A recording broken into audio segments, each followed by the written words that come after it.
You have to understand what it's like to be a black teenager. Before I grew up, my happiness was determined by women and money. Needless to say, every day I went home miserable. Someone would walk in and be like, what's wrong? My dick is dry, I have no hoes. What reason do I have to be happy? I'm not saying it's right.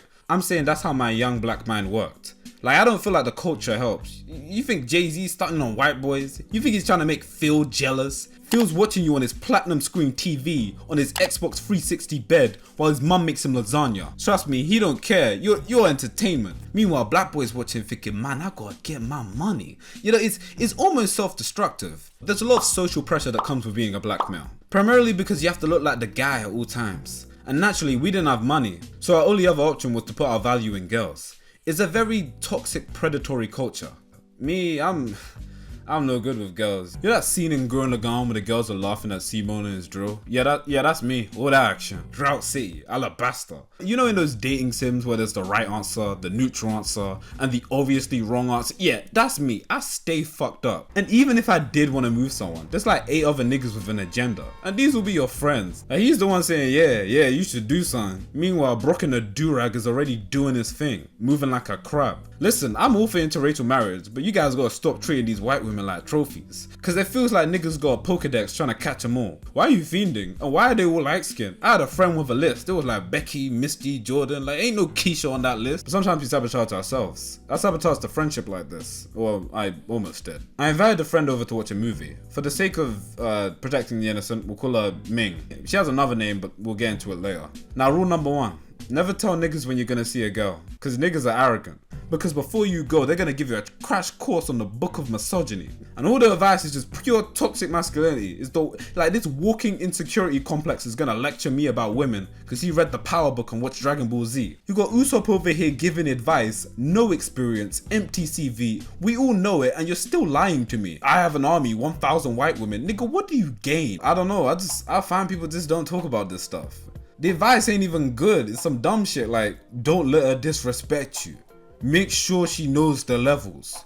Keep her on a tight leash. Like what the? Like it's always some thinly veiled control type shit. Really not helpful. You see, women get caught in what I think is a contradiction in the male perception. You want your girl to be innocent, but you also want her to be your personal freak. She can't be a freak without experience, but she can't be innocent and experienced. It made me realize something retroactively. It's not about getting the girl. It's about breaking the woman. A relationship founded on control is bound to spiral out of it. You know, maybe sometimes a bit of control is nice. This nigga was still calling me on the day some wild derogatory shit. Like, niggas still be DMing while you're with a girl. You better be careful. That's a frame 1 notification. Okay, so we're at mine. Another thing to keep in mind about Ming is that she's kind of crazy. And there's always that one friend that's trying to warn me about this, but I wasn't listening. Thank you, Weezy, because the drought is finally over. But again, we're just friends. But I'm young, the boys are watching, and I need to prove myself. For some reason. So we're watching this movie and she's showing me a photo of a potato on her phone. You know, normal stuff. And then she's scrolling and then I see an explicit photo.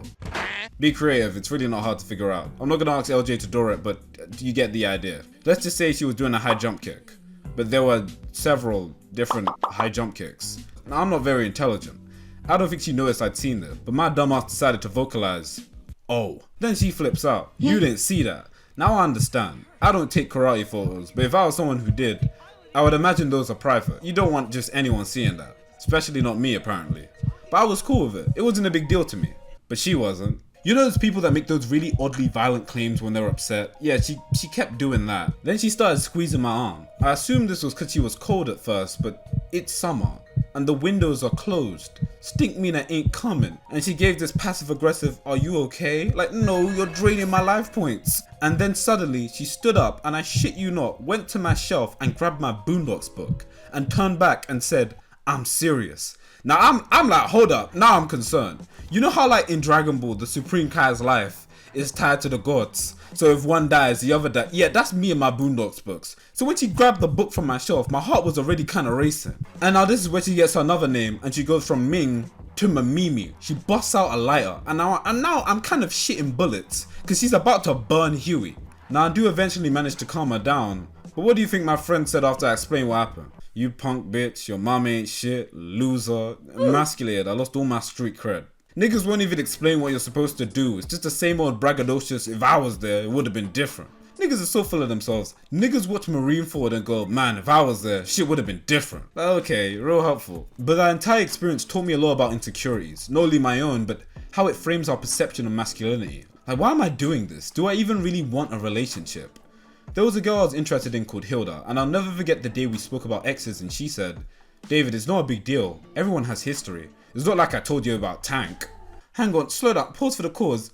Tank? Who's Tank? That sounds aggressive. Is this how white people feel when they ask their partner who they've been with and they say Jamal? That's kind of how I'm feeling, but with Tank. Tank. My only experience with tanks is San Andreas, and talk about marking territory, there's nothing left. Tank took over terrain, gotta win it back in a gang war. And she's talking this gibberish as usual. I sympathise with the black struggle for economic equality. However, I don't think black owned businesses are the solution. It completely eclipses the encompassing issue that is class and how it intersects into the issues pertaining to race, sexuality, and how discrimination is an inherent part. I was not trying to hear it. Who's Tank? And ain't that the guy from Danganronpa? Now the truth is, it doesn't really matter who Tank is. I'm just insecure and feel like comparing myself. It's okay to acknowledge that, but it's also important not to define yourself by your insecurity. Like, who do you have to impress? I know people that go on dates and sell an audiobook about it in the group chat the night after. Like, what? Why? What do you have to prove? You need to stop caring. Stop caring about what your boys are telling you. Stop caring about the social pressure of hypermasculinity. And stop focusing your efforts on things you genuinely don't care about. Channel that energy into something positive. It will do you some good. And maybe, just maybe, on that journey to doing the thing you love to do, you'll meet someone along the way.